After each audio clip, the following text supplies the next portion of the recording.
Doctor Shahadat Hossain Shayan, তো যে রাজনৈতিক অঙ্গীকারের কথা আমরা বলছি কিংবা রাষ্ট্র হিসেবে বাংলাদেশের রাজনৈতিক একটি ভবিষ্যৎ আছে, সেইখানে আমরা যদি আসলে গণতান্ত্রিকভাবে হাঁটতে চাই, নিঃসন্দেহে একটি নির্বাচন আমাদের জন্য খুবই জরুরি। এবং আপনি নিশ্চয়ই জানেন যে সংস্কার কমিশনের জন্য অন্তর্বর্তীকালীন সরকার আবারও রাজনৈতিক দলগুলোর সাথে আলোচনা শুরু করেছে এবং যেটি আসলে সংগ্রাম শেষে মির্জা ফখরুল ইসলাম আলমগীর তিনিও বলেছেন সরকার নির্বাচনকে 1 নম্বর অগ্রাধিকার দিতে চেষ্টা করছে। সেখানে আসলে এই 2 মাস আমরা পার করেছি এই অন্তর্বর্তীকালীন সরকারের কিংবা গণঅভ্যুত্থানের, এতে করে আপনি কি মনে করছেন যে রূপরেখা পেতে আমাদের খানিকটা দেরি হচ্ছে নাকি এখনো যথেষ্ট সময় আছে?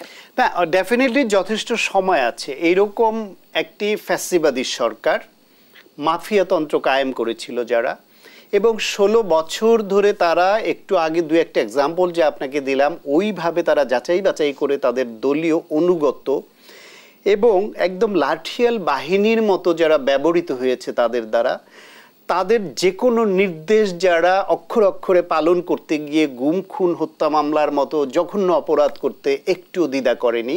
বিরোধী দলের রাজনৈতিক নেতা কর্মীদেরকে মিথ্যা গায়েবী মামলা দিয়ে, শত শত মামলা দিয়ে আদালতের বারান্দায় ঘোরাতে যারা দিনের পর দিন একটু দ্বিধা করেনি, যারা নির্দোষ মানুষকে নানান রকমভাবে মামলায় ফাঁসাতে একটু দ্বিধা করেনি, যে বিচারকরা হাইকোর্টে সুপ্রিম কোর্টে বসে প্রকাশ্যে বলতেন যে আমরা শপথ রাজনীতিবিদ, এইরকম জঘন্য মানসিকতা নিয়ে যারা বসতেন, যেই বিচারপতিরা কারাপ্টেড হয়েছেন বলে এই সরকারই বলেছে যে একজন চিফ জাস্টিসকে করাপশনের অভিযোগে দেশ ছাড়তে বাধ্য করেছেন, তিনি না, সরকার বলছিল যে আগে থেকেই জানতাম ওনার এই দুর্নীতির কথা, তারপরে বহাল রেখেছিল, যখন তাদের মধ্যে মতদে ঐক্যের মিল হয়েছে তখন তাকে দেশ থেকে বাধ্য করেছে। এইরকম বিচার ব্যবস্থা যারা কায়েম করেছে, সেই রকম একটা পরিস্থিতিতে ওই প্রশাসন 16 বছরের সাজানো প্রশাসন, বিভিন্ন পদায়ন, এগুলা নিয়ে সেটার পরিশুদ্ধ করে দেশ চালানো এত সহজ কাজ তো নয়, এত ছোট একটা অরাজনৈতিক বডির জন্য। আপনি আমি হইলে আরও বেশি হিমশিম খেতাম হয়তো। সুতরাং সেই বিবেচনায় 2 মাসে যেটুকু করেছে অনেক করেছে। কিছু কিছু জায়গায় তাদের ভুল ত্রুটি হচ্ছে, সেগুলোরও আমরা সমালোচনা করছি, সেগুলোর জন্য আমরা দাবি করছি, এবং সরকারের মধ্যেও কিছু কিছু নিয়োগ বিতর্কিত হয়েছে ইতিমধ্যে, যারা আওয়ামী লীগ ফ্যাসিবাদের আমলে, আওয়ামী ফ্যাসিবাদের আমলে সুবিধাভোগী, যা ওরা আওয়ামী ফ্যাসিবাদের হয়ে এদেশের মানুষের উপর নিপীড়ন চালিয়েছে, ভোটের অধিকার কেড়ে নিয়েছে, তারাও কোথাও কোথাও কোনো পদে ঢুকে পড়েছে নতুন করে চুক্তিভিত্তিক নিয়োগে, অথবা সরকারের উপদেষ্টাদের মধ্যে, অথবা বিভিন্ন জায়গায় পদায়ন বা লোক নিতে গিয়ে 16 বছরের ওই প্রশাসন থেকে একটু ফ্যাসিবাদ বিরোধী যোগ্য কোনো লোককে কোথাও পাওয়া যাচ্ছে না, অথবা কেউ কেউ রং লুকিয়ে নতুন করে বঞ্চিত সেজে, অথবা সেখানে কাউকে তদবির করে তারা শপথে বহাল আছে অনেক জায়গায়। এটাও আমরা জানি, পত্রিকায় প্রতিদিন পত্রিকা টেলিভিশনে রিপোর্ট হচ্ছে যে ফ্যাসিবাদের সময় যারা দম্ভ নিয়ে সরকারের লাঠিয়াল বাহিনীর মতো কাজ করে,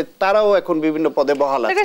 সেই অবস্থায় শেষ করি, সেই অবস্থায় এই সরকার ওই সব দিকে আরো নজরদারি বাড়ানো দরকার ছিল। গ্রেপ্তার খুব স্লো, সেনাবাহিনীর সেই 626 জন তারা কি ছেড়ে দিল, তার তালিকা জাতি জানতে পারলো না, তাদের মধ্যে কারা কারা পালিয়ে বিদেশ চলে গেছে এখনো তার তালিকা জানতে পারলো না, কতজন বর্ডার ক্রস করে অবৈধভাবে গেছে, আর কতজন বন্দর দিয়ে, সেটা বিমানবন্দর হোক বা স্থলবন্দর হোক, বৈধভাবে গেছে, তাদের তালিকা জানতে পারলাম না। ফলে এইসব সমন্বয়হীনতা কিছু বিষয় আছে। চ্যালেঞ্জ আছে আমাদের সামনে। কিন্তু আপনি একটি কথা বলছিলেন যে 16 বছরে আসলে যে জঞ্জাল রয়ে গেছে, সেই জঞ্জাল নিঃসন্দেহে 2 মাসে পরিবর্তন করে ফেলা সম্ভব নয়। কিন্তু খুব অদ্ভুতভাবে আমরা আসলে এমন একটি রাষ্ট্রকে পরিবর্তন করতে চাইছি যে রাষ্ট্রে আপনি বলছিলেন যে নিরপেক্ষভাবে কাজ করবে এমন লোক প্রশাসনে এখন খুঁজেই পাওয়া যাচ্ছে না, যথেষ্ট কঠিন। এবং সেই চ্যালেঞ্জটাকে আমরা মোকাবেলা করব কি করে? সেই চ্যালেঞ্জ মোকাবেলা করার জন্য প্রথমত হচ্ছে 16 বছর যারা নিয়োগ পেয়েছে বা কাজ করেছে তারা সবাই খারাপ, এটা আসলে নয়। তাদের মধ্যে কেউ কেউ যারা সরাসরি ফৌজদারি আইনে তারা অপরাধ করেছে, তাদের বিচারের আওতায় আনতে হবে। কেউ কেউ আছে তারা আসলে সৎ থাকার চেষ্টা করেছে কিন্তু এক পর্যায়ে ব্যর্থ হয়েছে। এইটা গোয়েন্দাদের মাধ্যমে সেটা চিহ্নিত করে তুলনামূলকভাবে ভালো যারা, তাদেরকে দিয়ে হলো এগোতে হবে।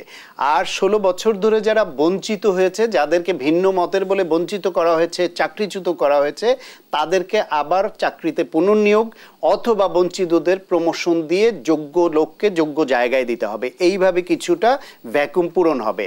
আর দ্রুত যেসব ক্ষেত্রে নতুন করে ফ্রেশ নিয়োগের সুযোগ আছে, যেমন পুলিশে কনস্টেবল নিয়োগের বিজ্ঞপ্তি হয়েছে, এএসআই নিয়োগে বিজ্ঞপ্তি হয়েছে, এবং এটা আওয়ামী লীগের সরকারের আমলে নজির আছে, তাদের 1 বছরের পূর্ণ ট্রেনিং না করে আংশিক ট্রেনিং করেও তাদেরকে দায়িত্ব দেওয়া হয়েছে। এই সরকারও ভেবে দেখতে পারে যে পুলিশের যে 1 বছর ট্রেনিং সেটাকে 6 মাস করে বা এরকম শর্ট ট্রেনিং করে তাদেরকে চাকরিতে নিয়োগ দিল এবং বলল যে 2 বছর পরে আবার এই ট্রেনিংটা পূর্ণ করবে। আস্থাহীনতা সৃষ্টি হচ্ছে, আমরা সেটি গণঅভ্যুত্থানের সময় দেখেছি। সেই আস্থা আসলে ফিরিয়ে আনাটাও একটি বড় চ্যালেঞ্জ। ডেফিনেটলি, অবশ্যই বড় চ্যালেঞ্জ, কারণ এই পুলিশ বাহিনীকে এতটা গণশত্রুতে পরিণত করেছিল এই সরকার, এত বাজেভাবে ব্যবহার করে।